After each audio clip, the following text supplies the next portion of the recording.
नमस्कार दोस्तों, अगर आपको हमारी यह कहानी पसंद आई तो कृपया हमारी वीडियो को लाइक करें और हमारे चैनल को सब्सक्राइब करें और बेल आइकन दबाएं ताकि आपको हमारी नई वीडियो की जानकारी सबसे पहले मिले।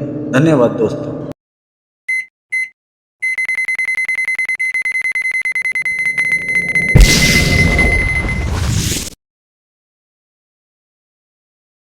एक हताश चित्रकार की कहानी। पुराने समय की बात है। एक गांव में एक मशहूर चित्रकार हुआ करता था। उसकी चित्रकारी का दुनिया में कोई मुकाबला नहीं था। वो लोगों की ऐसे हूबहू तस्वीरें बनाता था कि जैसे लोग सच में आईना देख रहे हो।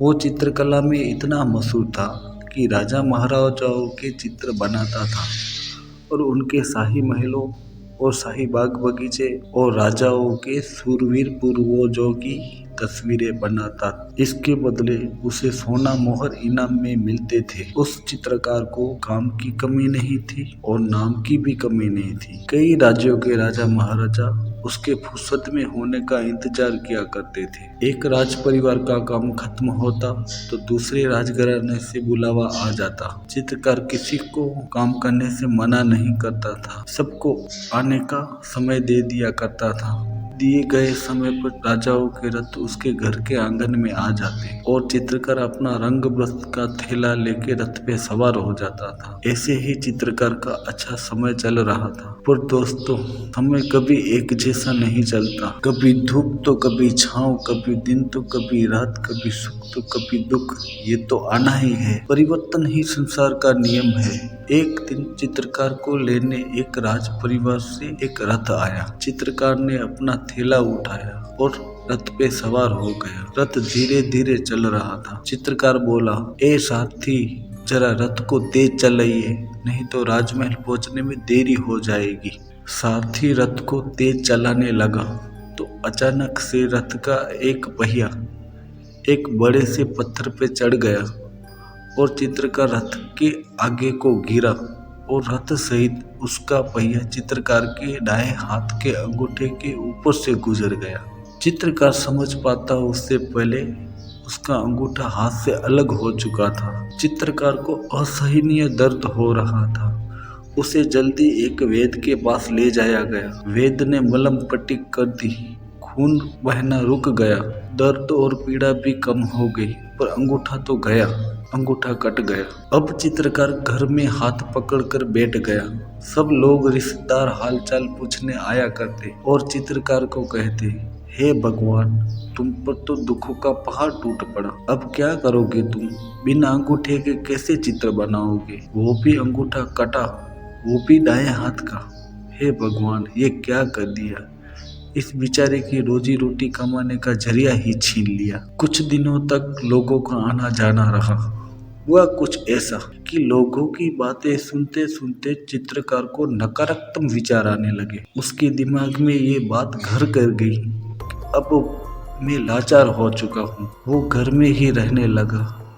जैसे ही उसके दाएं हाथ का अंगूठा कटा, उसने मनो मन ही मान लिया कि अब मुझसे और कोई काम नहीं होगा। 2 महीने बीत गए। घर में जो दाना पानी चाहिए वो तो चाहिए ही। अब वो अपना कमाया हुआ धन खर्च करने लगा। धीरे धीरे समय बीतता गया। 5-6 महीनों में बचा खुचा पैसा भी पूरा होने लगा तो उसने यार दोस्तों से पैसे उधार लेने लगा। फिर रिश्तेदारों से पैसे उधार लेने लगा। दोस्तों और रिश्तेदारों ने 2-4 बार पैसे उधार दिए। अब तो दोस्त और रिश्तेदार भी चित्रकार की पैसे की मांग सुन सुनकर पक चुके थे। पैसे उधार दे देकर अब सब तंग हो चुके थे। इसलिए जब भी चित्रकार को देखते तो अपना मुंह फिरा लेते थे। फिर चित्रकार ने अपना जमीन मकान सब गिरवी रख दिया। उसके पैसों से घर चलाने लगा। 2-4 महीनों में सब पैसे पूरे हो गए। अब कर्जदार घर पर आने लगे और अपने पैसों की मांग करने लगे। धीरे धीरे चित्रकार का घर से निकलना मुश्किल होते जा रहा था। कर्जदारों की घर और जमीन खाली कराने की धमकियां मिलनी शुरू हो गई। अब चित्रकार जिंदगी से बहुत हताश हो चुका था। वो एक सुबह घर से निकल पड़ा सीधा जंगल की ओर चलता गया, चलता गया। चलते चलते घने जंगल के बीच एक बड़ा सा बरगद का पेड़ था। उसने उस बरगद की पेड़ की टहनियों से फांसी का फंदा बनाया और लटकने की तैयारी करने लगा। तभी वहां से एक संत महात्मा गुजरे। उसने ये देखा और उस चित्रकार को फांसी चढ़ने से रोका और कहा कि भाई क्यों फांसी लगा रहे हो। चित्रकार बोला, तुम अपने काम से काम रखो। वो महात्मा बोले, ये फांसी लगाना गलत है, आत्महत्या करना पाप है। इस दुनिया में कोई भी समस्या नहीं जिसका कोई समाधान नहीं, तो फिर तुम क्यों ये कायरता वाला काम कर रहे हो। चित्रकार बोला, मेरी समस्या का कोई समाधान नहीं, तुम अपने काम से काम रखो, मुझे अपना काम करने दो, यहाँ से जाओ। वो संत बोले, तुम बताओ तो सही तुम्हारी समस्या क्या है। चित्रकार गुस्से में बोला और अपना 4 उंगलियों वाला हाथ दिखाकर बोला, जब से मेरा ये अंगूठा कटा तब से मेरी जिंदगी बद से बदतर हो गई है।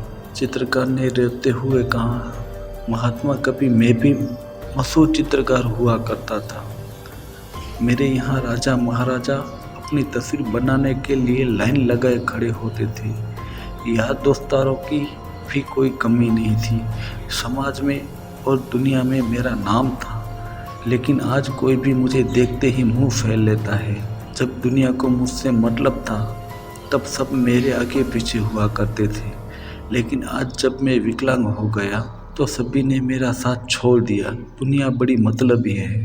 अब तो मेरी बीवी बच्चे भी मुझसे नफरत करने लगे हैं। मैं क्या करूं, मुझे कुछ समझ में नहीं आता। अब तुम क्या करोगे, बस मुझे दिलासा दोगे, पर उससे क्या होगा और इसके सिवा तुम कर भी क्या सकते हो। क्या तुम मेरा ये कटा हुआ अंगूठा वापस उगा सकते हो। महात्मा बोले, नहीं।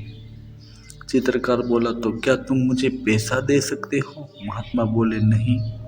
तो चित्रकार गुस्से से बोला, तो तुम मेरे लिए कुछ भी नहीं कर सकते। महात्मा बोले, नहीं, पर तुम मेरे साथ एक जगह चलो, वहाँ तुम्हारी समस्या का समाधान है, और वहाँ तुम्हें समाधान नहीं मिला तो फांसी चढ़ने से मैं तुम्हें नहीं रोकूंगा। बस एक बार मेरे साथ वहाँ चलो, 1 घंटे की तो बात है। जैसे तैसे करके उस महात्मा ने चित्रकार को अपने साथ चलने के लिए मना ही लिया। वो महात्मा चित्रकार को एक कुम्हार के पास ले गए। उस कुम्हार के दोनों हाथ किसी वजह से कट गए थे, फिर भी वो अपने पैरों से मटका बना रहा था और उसकी दुकान पे ग्राहकों की लाइनें लगी रहती थी। उसकी बीवी बच्चे पैसे का हिसाब रखते थे। कुम्हार अपनी जिंदगी खुशी से व्यतीत कर रहा था। महात्मा ने चित्रकार को ये दिखाते हुए कहा, इस कुम्हार के दोनों हाथ नहीं है, फिर भी ये कर्म कर रहा है और ये किसी का मोहताज नहीं है। और तुम जो कायरता की हद पार कर चुके हो, सिर्फ 20 उंगलियों में से 1 उंगली क्या कट गई और आत्महत्या करने की सोच रहे हो। कितने मूर्ख हो तुम। एक बार दाएं हाथ से कोशिश करो, दोबारा करो, बार बार करो, कभी न कभी तो तुम्हारे हाथ को तुम्हारा मानना ही पड़ेगा, क्योंकि ये हाथ तुम्हारा ही है। तुम ये नहीं समझ सकते कि चित्रकारी की कला तुम्हारे हाथों में नहीं, तुम्हारे दिमाग में है। संत महात्मा की बातें सुनकर और कुम्हार की हिम्मत देखकर चित्रकार में कुछ हिम्मत आ गई। चित्रकार ने महात्मा को हाथ जोड़कर प्रणाम किया और कहा, धन्यवाद हो आपका, आपने मुझे सही राह दिखाई। अब आप निश्चित रहे और अपना काम करें। मैं अब ऐसा कुछ नहीं करूँगा। धन्यवाद हो आपका। ये सुनकर महात्मा निश्चित होकर चले गए। चित्रकार के जहन में ये बात घर कर गई कि हाँ, ये हाथ भी तो मेरा ही है और कला मेरे हाथ में नहीं, मेरे दिमाग में है। और वो बार बार चित्र बनाने लगा। कुछ हफ्तों बाद वो फिर से परफेक्ट चित्र बनाने लगा। वो फिर से राजा महाराजाओं के चित्र बनाने लगा। वो फिर से वही मान सम्मान पाने लगा, खुशहाल अपने जीवन व्यतीत करने लगा। कहानी का बोध, बस संत के 2 शब्दों ने उस चित्रकार का छिन्न भिन्न जीवन को सूखे हुए पेड़ की तरह कैसे फिर से हरा भरा कर दिया। इसलिए संत कबीर ने कहा है, कुटिल वचन सबसे बुरा, जैसे होत नहार, साधु वचन जल रूप है, बरसे अमृत धार। अर्थात खराब शब्द बोलने से खराब ही होता है, सत्य बोलने से सब अच्छा ही होता है और सत्संग से तो अमृत की बारिश होती है। धन्यवाद। अगर आपको यह वीडियो पसंद आई तो इसे लाइक करें, शेयर करें और हमारे चैनल को सब्सक्राइब करना ना भूलें। आपका सपोर्ट हमें और बेहतरीन कहानियाँ बनाने के लिए प्रेरित करता है। धन्यवाद दोस्तों।